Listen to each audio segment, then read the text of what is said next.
So his audience basically just kept repeating that point over and over again. And then it basically fell on fucking deaf ears, especially because Ethan shortly thereafter openly admitted that he was fucking lying about my position. He wasn't interested in actually winning that conversation at all, or even understanding my position at all. He was simply there to try to get a clip, any clip he can, to make me look bad after the fact that he could just like blast everywhere.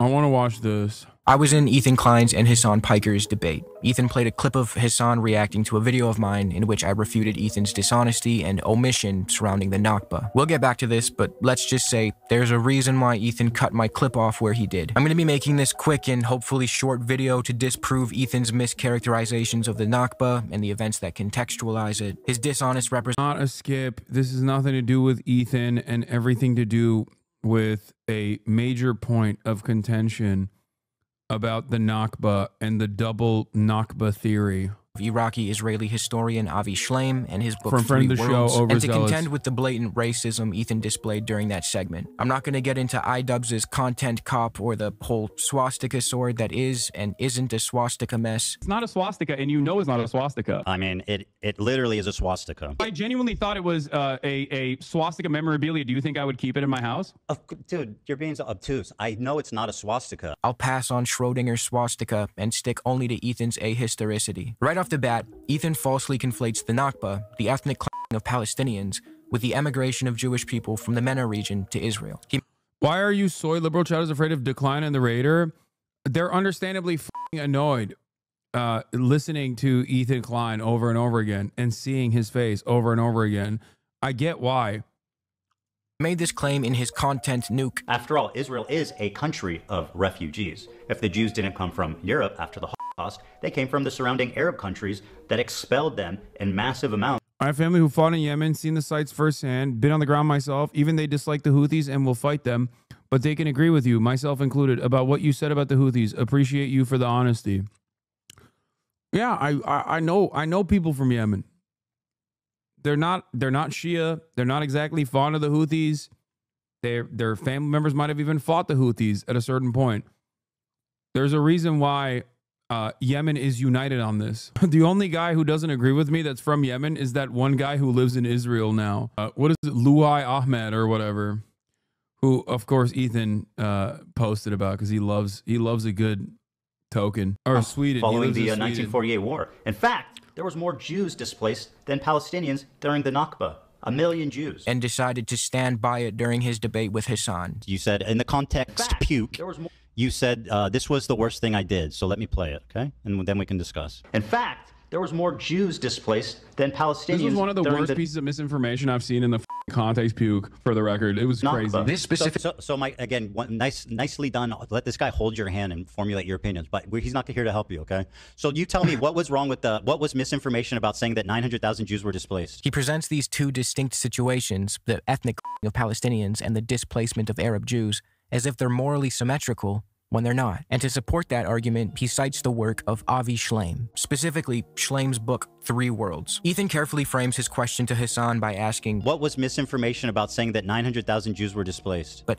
don't be misled by that framing. It's true that around 850,000 Jews left MENA countries for Israel, but the way Ethan poses that question implies a false equivalence, as if this were a mere case of... Which, by the way, I told him over and over again, but it was impossible for him or his audience to comprehend this.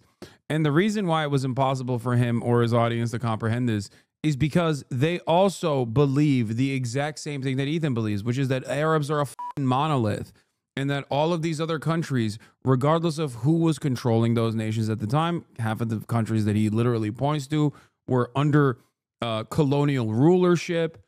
All of those countries were actually developing anti-Semitic tendencies and doing pogroms to Jews, and they were all united because they were all Arabs, the Arabs, as Ethan said. And that's the problem. Neither the Jews, whether they are Arab Jews or Arab Christians or Arab Muslims, are not monolithic. You cannot attribute the crimes, for example, of anti-Semitic anti-Semitic hate crimes, let's say, that took place on and off in a place like Algeria when it was literally under colonial occupation and completely under the control of France, okay? Vichy France at first as well, to and attribute the lack of interest in like dealing with that, even though in Algeria there's also a second issue there as well, because a lot of the Algerian Jews were granted French citizenship and therefore were collaborators with the French colonial occupation as well. And in the aftermath of this successful revolution there, they were granted Algerian citizenship, but they chose to move to France. They volunteered to move to France, for example. Saying that that is like relevant to the Palestinian plight in this regard is ridiculous. It's no more ridiculous than saying that Palestinians have to die right now because Germany did the of mutual displacement. In reality, the forces behind the migration of Arab Jews were far more complex and included significant Zionist influence. In some cases, that included false flag bombing campaigns aimed at Jewish targets committed by the Zionist underground and blamed on local Arab communities to facilitate the immigration of Jews to Israel. The newly founded Israeli state was desperate to boost its Jewish population and secure a demographic majority, even though Arab Jews faced systemic racism from their European counterparts once they arrived. Meanwhile, these immigrants were often settled in Palestinian homes on expropriated land, while Palestinians themselves were ethnically cleansed, killed, or forced into exile. Not to mention, the migration of Jews to Palestine started well before 1948 and took place over the course of many, many years. That's not a mirror image, that's a power imbalance that can't be justified under any circumstances. And you know who agrees with my assessment? Avi Shleim, the guy Ethan is mischaracterizing. Shleim literally makes that point in his book, 3 Worlds. Klein even condescendingly asks Hasan if he's ever read the book, to which Hasan replies that he hasn't, but he's read Shleim's other works. 3 Worlds. Have you read that book? No, I have not read 3 Worlds. Okay, well, from it. It's a book that he wrote about his migration. It's not the only book he wrote about this. But go on. Have you read any of the other ones? Yes. Really? Which ones? The book that I'm referencing is from the Iron Wall. Then Ethan goes on to heavily imply that he himself has either read the book or is very familiar with its contents. 3 Worlds, okay? He writes about his time in Iraq. He writes about his time in Israel. He writes about his time in the UK. However, the events that follow prove that Ethan has no clue what Avi Shleim's thesis is, nor has he actually read the book. Ethan seems to believe that Avi Shleim, an anti-Zionist Arab Jew who supports a one-state solution, agrees with him that the exodus of Jews from Iraq and other MENA countries was morally... Guys, stop. It was just a tick. No, he wasn't. That wasn't a tick. He kept trying to make fun of me for stuttering before I even said anything. And I think it was because he wanted to catch me slipping and make fun of him back in retaliation, which I never did, so that he could clip it. Like the entire conversation was basically just him farming for clips so that he could like find anything he could to just clip after the fact to release upon me, provoking me at every step of the way, which I never really entertained until the very end, where I got frustrated with him being like insanely like even the conversation around sexual violence that took place post October 7 or during October 7, where his initial point is like there's mass led by Hamas. That's obviously not the case. That did not happen. There's no evidence for it. He was desperately trying to fire off a powerful clip where he could call me a denier, and he couldn't even get that clip that he wanted. So his audience basically just kept repeating that point over and over again, and then it basically fell on fucking deaf ears. Especially because Ethan shortly thereafter openly admitted that he was lying about my position. He wasn't interested in actually winning that conversation at all, or even understanding my position at all. He was simply there to try to get a clip, any clip he can, to make me look bad after the fact that he could just like blast everywhere.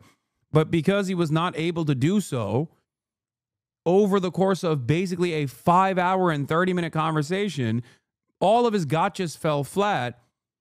And what most people remembered is him just, actively agreeing with me over and over and over again. That's why they keep doing the picture it didn't happen shit. Like, that wasn't my point at all.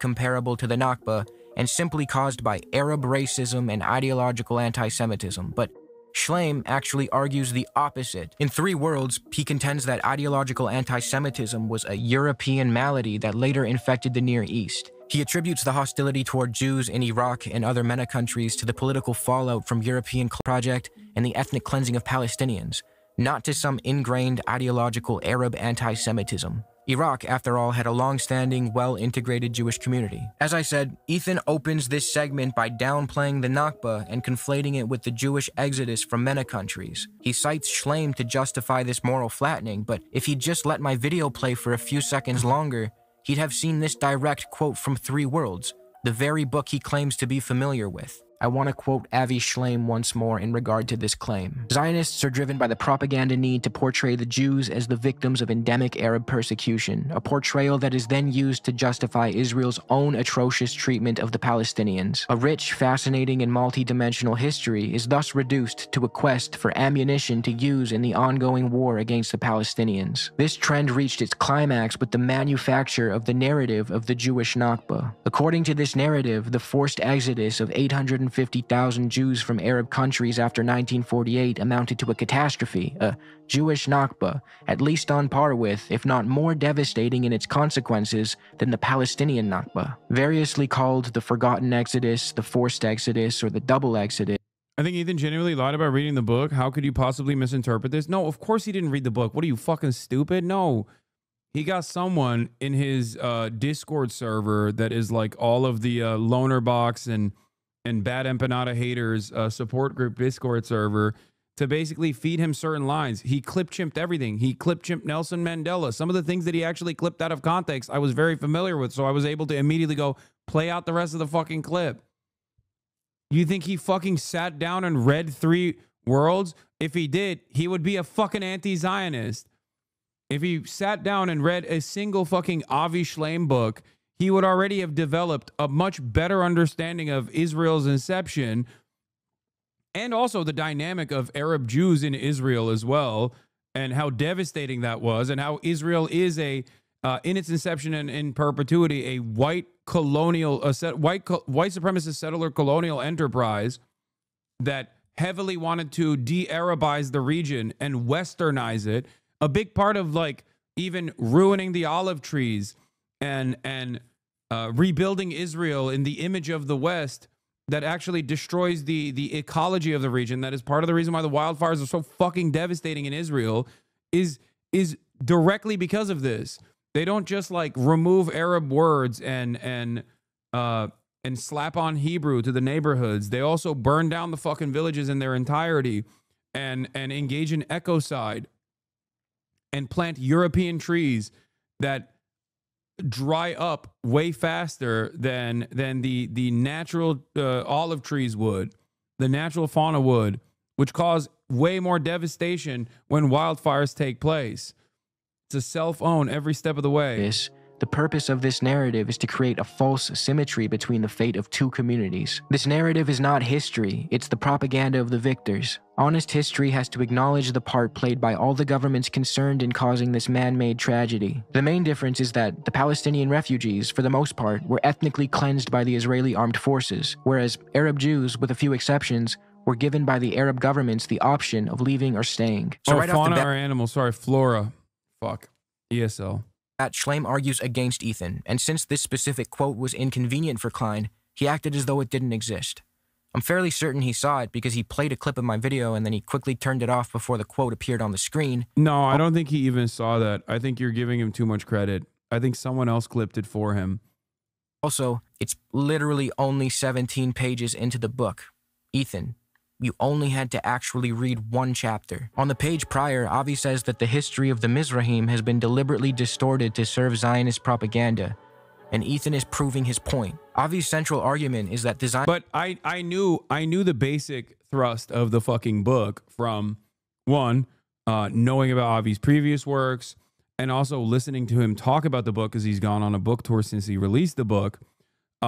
So I know that his entire work revolves around undermining the point that Ethan was trying to make by fucking copying and pasting key parts of his fucking book. That was so crazy. That's why I literally said, dude, I'm going to have Avi Shlaim on to address some of the fucking claims that you made. We're still working on it, by the way. A lot of these older academics are much harder to get on the stream, including Elon Pape, who I talked to a while back to bring on the stream. And he said, oh, sorry, I'm booked until like October, which is insane. It's like, I love the guy, but goddamn, brother, till October, I don't know. I can't even book a guest for next week sometimes because things are moving so fast. He also probably has no fucking clue who I am, so that's part of the reason why. The Zionist movement played a major role in fueling hostility toward Jewish communities in the MENA region, and that the subsequent migration of Jews to Israel should not be equated with the ethnic cleansing of Palestine, as doing so is historically inaccurate. Ethan pulls one quote from Shlaim. He said, we did not leave Iraq because we were Zionists. We left because we were no longer safe. And assumes that Shlaim is on his side, but as we will see, this is not true. One thing I want to make abundantly clear before we go any further is that there absolutely was hostility toward Jews in MENA countries, especially post-1948. Which is also not even a point that I contest. I know that that is the case. I have talked about this. I even asked Ethan, I was like, Ethan, have you ever heard me speak on this before? Because this is something that I also talk about. And he literally did not. He was like, he went silent for like 20 seconds. Because in that moment, he realized like, nope, he's only seen fucking clips that were sent to him of me. Clips to make it seem as though I'm denying the anti-Semitism that took place in these countries. Yeah, he went nonverbal for once. It had little to do with ideological anti-Semitism in the genocidal way Europeans exhibited it, and nearly everything to do with geopolitical factors leading to intense nationalism. So although Jewish people may not have been forcefully expelled, and in some instances countries had laws on the books to prevent Jews from leaving, the conditions they were subjected to post-48 were horrible in a lot of instances. To use Iraq as an example, Jews were not forced out at gunpoint, as Ethan kind of implies. Do you want to interview with Morena? Morena? Who in Morena? And Jewish immigration was actually illegal at one point, but that doesn't change the fact that Jews were subjected to harsh and coercive conditions, fueled by Iraqi anger over the loss of Palestine, resentment towards Zionism, and the creation of a... He brought up the bombing. It was like, you wouldn't understand the level of anti-Semitic danger. The Israelis only planted 3 of the 5 bombs. Yeah. You are talking about my queen, my goat, okay? If you are talking about a potential interview with my queen, I will fucking fly down to Mexico right now. Do you understand? And no, I'm looking at my email. I don't fucking see it. So don't be crazy. Settler colony in the Middle East, and the perceived connection between Jews and the British, whose colonial legacy was widely despised in Iraq. It may seem like a small thing I'm harping on here, but it's imperative to understand the distinction between the genocidal ideological anti-Semitism of Europe and the hostility toward Jewish people that arose largely as a response. By the way, this is yet another glaringly obvious example of it takes a fucking second to tell a lie and an hour to tell the truth or to correct said lie. It's like this conversation, this back and forth took place. I brought up virtually all the points that he's making. Obviously, it did not have the time and space or the additional knowledge of reading the book and citing directly from the book, as overzealous is doing here. But the conversation that took place in that back and forth with Ethan trying to steamroll with like clips directly out of context was not a productive one. It was probably one of the worst back and forths I had, even though it led to Ethan openly demonstrating his anti-Arab racism. Not that it fucking matters, because if everyone is anti-Arab racist, then he comes across as the normal one, and I come across as the manic one in the eyes of all of those people. To external political elements in the MENA region. The depth of dishonesty in which Zionists are willing to sink to further their narrative is astonishing. Another example of this is how Ethan lies about the nature of the Iraqi bombings. When Ethan is discussing the false flag bombing campaigns in Iraq, mostly carried out by the Zionist underground to convince Iraqi Jews to flee the country, Ethan falsely and smugly claims that 100,000 Jews were already registered to leave Iraq before the bombs went off. Before the bombs went off, 100,000 of the 125 Jews were already registered to leave. You want to explain that? However, This is a blatant lie. Klein explains how Zionist groups were formed for the expressed purpose to speed up Jewish emigration from Iraq because the turnout of Jews registering to leave Iraq was underwhelming. Following the passage of the denaturalization law, a small group consisting of Israeli envoys and local Zionists was formed to speed up the process of registration and emigration. The response of the Jewish community to the law was slow and hesitant. Only hundreds came forward in the initial phase. The Israeli authorities were seriously disappointed by this response. Consultations took place, and a decision was reached to take action to encourage Jews to give up their Iraqi citizenship. Israel needed the manpower both to build the country and to boost numbers in the army. At the same time, Israel's population was tiny, only 600,000 people, while surrounded by Arab countries with a combined population of tens of millions. There was an urgent need to increase numbers on the Jewish side of the demographic equation. It also says, Zionists exploited the bombing incidents, issuing warnings to the Jews to hurry up and leave the country before it was too late. It's also worth noting that just because someone registered to leave under the denaturalization law didn't mean they actually intended to. Quote, many of the Jews or even that they were in fear of their lives, and that's the reason why they wanted to fucking do it either. Like, some were, but that doesn't change that. That doesn't, you can't use that as a reasoning for across the board, like, double Nakba theories, which, while also simultaneously using Avi Shleim's work to make this fucking incredulous claim, when his work is entirely going against the double Nakba theory. who registered under the law had not Trying to fucking clip chimp Noam Chomsky to be like, the media actually voluntarily talks about the truth on purpose. Like, that's the reason why they cover for the State Department, because they love to do it, and there's no invisible incentives built into the structure of the media at all. We've moved on from clip chimping Twitch streamers to clip chimping historians in a way where it's not not manufacturing consent. You're just manufacturing the truth. Famously, that's what Noam Chomsky was talking about. made up their mind to surrender their Iraqi citizenship.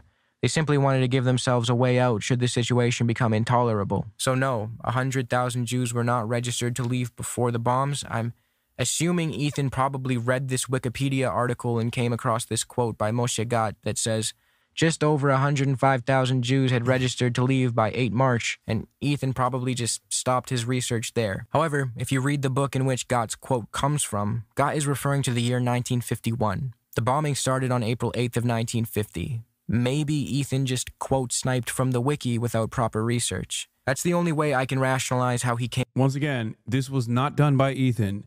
You are assuming that he does any of this research. If he was capable of doing this research, he would have put up a stronger front. He was not. Someone else fed these quotes to him, and they also are not very good at doing research, but at least they're good at doing nefarious quote mining. Oftentimes, this is the Sexpestany method. Not saying that it was Sexpestany that gave him these quotes, okay? Not saying that at all.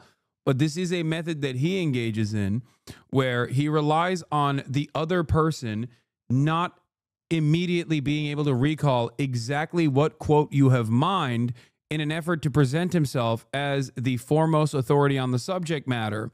This is how you develop a level of intellectual authority in this conversation, because the overwhelming majority of people that are having this conversation are completely oblivious. The reason why it doesn't work on every single person, however, is because there are some people out there, like Norm Finkelstein, who do actually either A, write the books themselves, or are insane fucking readers. So when you try to do something like that to a guy like Norm Finkelstein, it doesn't fucking work. That's why Sexpestany looked like a fucking loser and an oblivious moron when he tried to do that. Why does he do that? Is there a reason why he doesn't read? Why would he fucking read when this does nothing to him? Reading doesn't help him at all. It doesn't aid him in his ultimate goal. Came to that conclusion. Schleim's 3 Worlds, the book Ethan was quoting from and lambasting Hasan for not reading, even refutes this claim by explaining that by the end of April 1950, the number of Jews who had registered to leave Iraq was 25,000. So Ethan was off by about 75,000. It's true that the bombings alone are not the sole reason as to why Jews wanted to flee Iraq. They were subjected to horrible conditions in many I'm willing to bet he thought I would lie and say I read that book. Okay? And And that would have probably been his like big reveal, like to make it seem like he actually read the book. But because I was honest, because I have no reason to fucking lie, and I told him I didn't read this book, it kind of fell it kind of fell short of what the intended goal was. That's what happened there. Of course, Ethan never read the book either, obviously, and I know more than he does about Avi Shlaim's work, which is precisely why I was confident in pushing back against his claims, saying that he was, you know, clip chimping Avi Shlaim and actually undermining the overall point that he was trying to make. There were numerous occasions where he just like he had like pre-established gotchas. Instances.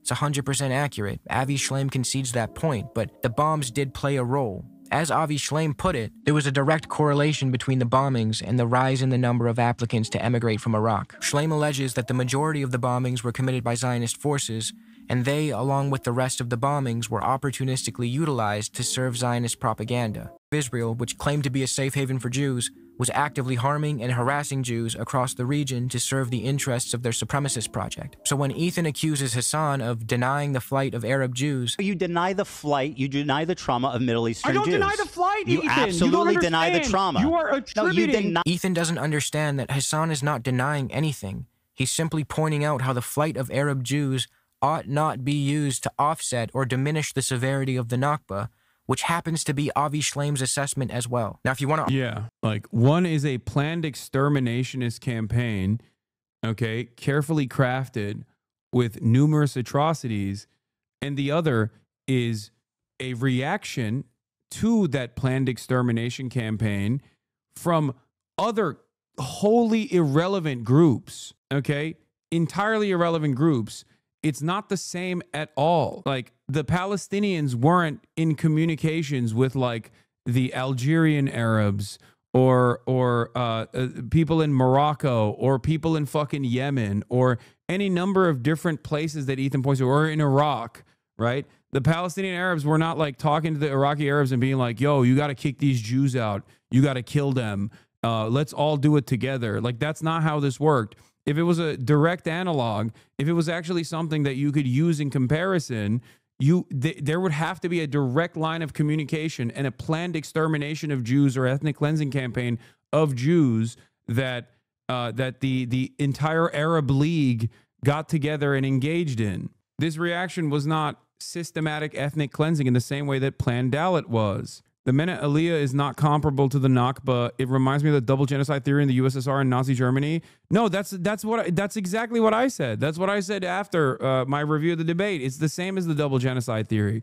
That's exactly what it is. It's the double genocide theory that fucking Holocaust revisionists and shit love to use to make it to soften the impact of Nazi Germany's Holocaust, which was very quickly discredited by historians to begin with. But the idea that USSR and Nazi Germany both did their own versions of the genocide, which is the double genocide theory, and it's comparing apples to oranges, centralized atrocities against diffuse violence and poor conditions in an effort to make one side's atrocities look in comparison. And if you actually extend it to its logical conclusion, you arrive inevitably at the opinion that, well, guess what?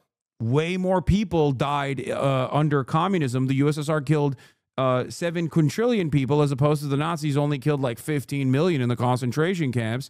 Obviously, the Nazis weren't the bad guys. That's the logical conclusion that you are trying to arrive at in a very sinister, cynical way, in a place where it's like illegal to fucking say such things. That is the whole purpose of the double genocide theory. It's also hilarious because people use that to this day. Argue that Shlaim is wrong or his historiography is flawed.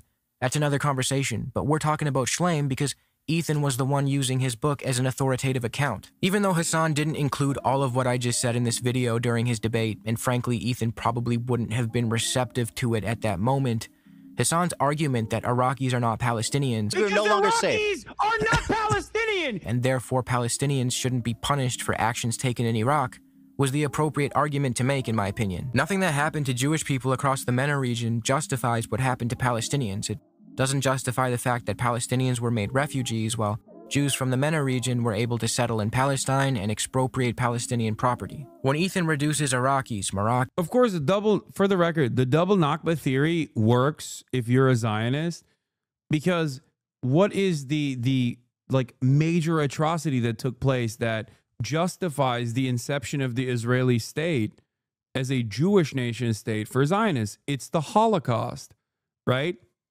So it's like whenever something horrible has happened to Jewish people, that's the reason why we have to fucking do this exterminationist policy and maintain a demographic majority Jewish ethno state in an area that does not belong to us is the underpinning of Zionism. But the only way that Ethan gets away with this double Nakba theory, as opposed to like being able to say that for the Holocaust, is because while people understand the Holocaust is a singular event, most people don't understand the Nakba. Most people don't know what that is, okay? Or even those who do know have only been taught that it was a war and that Israel was just doing shit that you do in a fucking war, right?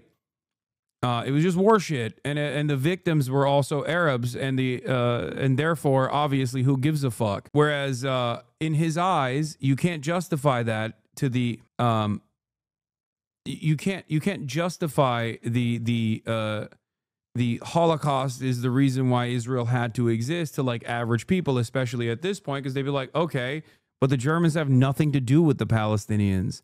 But you can at least make it seem like the Arabs and the response to the Nakba, or the pan-Arabic nationalism that took hold in the entire region as these countries were being developed and statehood was being re-examined for the first time in a post-colonial way in these countries, you can at least sweep the entirety of the region under the brush of Arabs to say, well, Palestinians are Arabs and so are these fucking guys.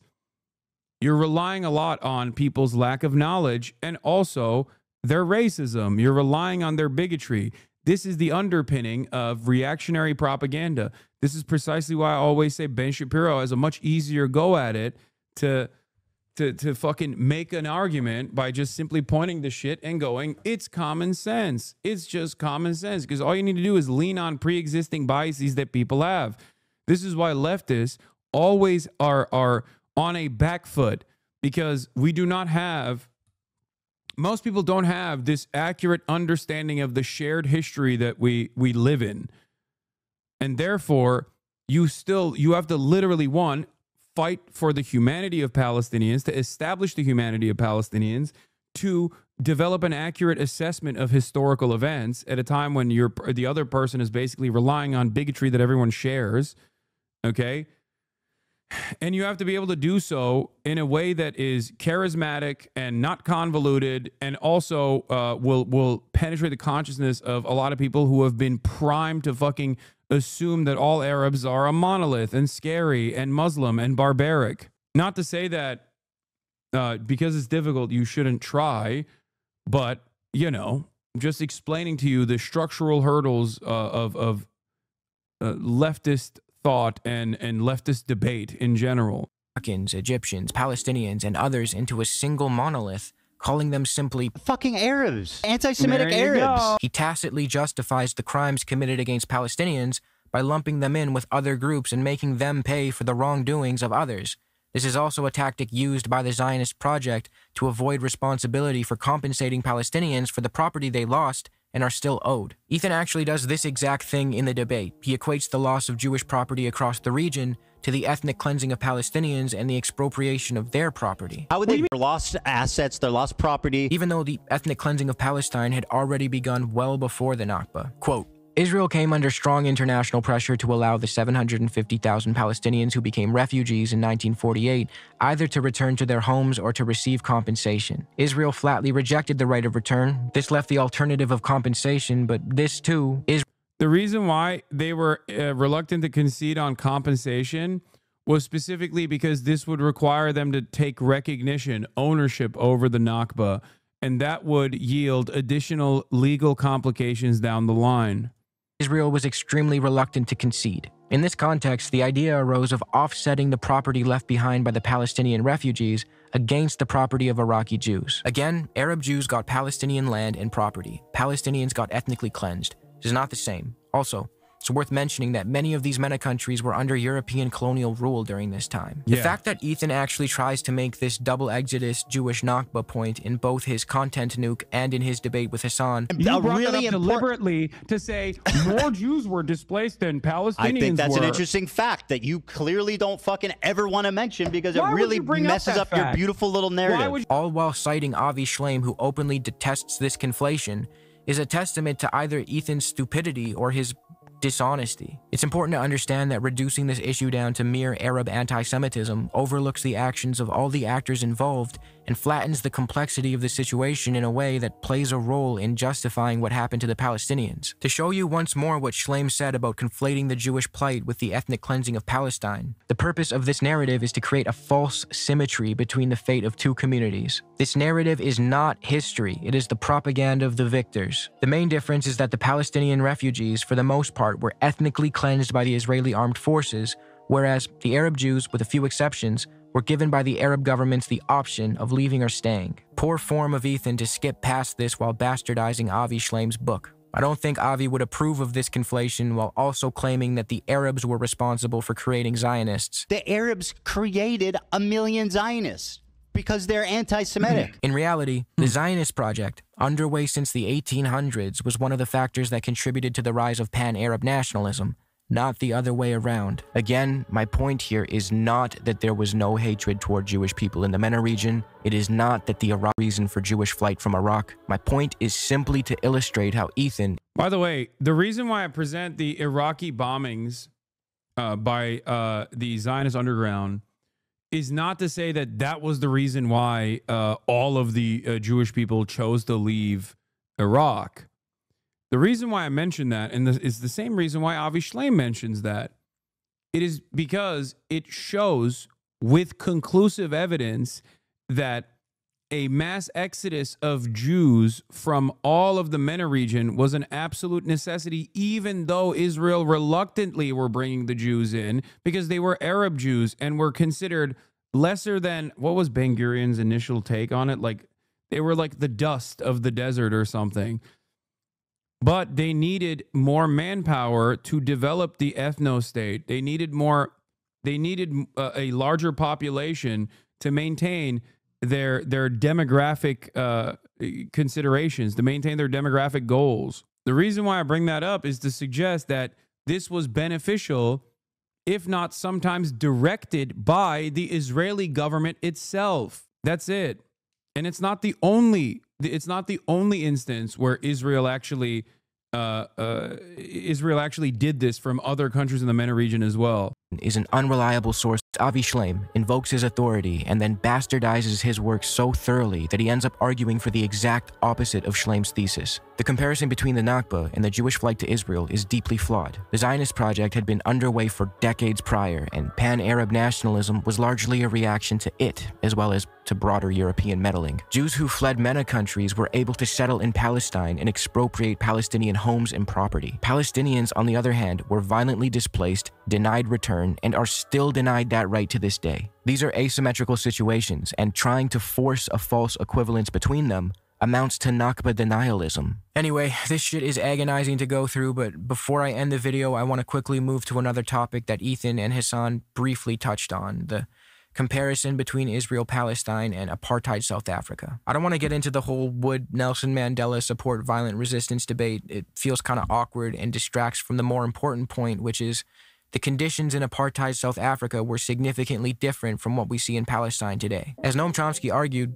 the conditions Palestinians are subjected to are worse and more violent than those imposed on the indigenous people of South Africa. The black population in South Africa was relied upon for labor, whereas the Palestinian population is treated by the Israeli state as something to be done away with. And if you don't want to accept that argument from Chomsky because he didn't live under apartheid, then take it from Desmond Tutu, the South African bishop who said that what Israel does to Palestinians is, in many instances, worse than what occurred in South Africa. The Bantustans weren't routinely bombed, nor were they systematically targeted by snipers.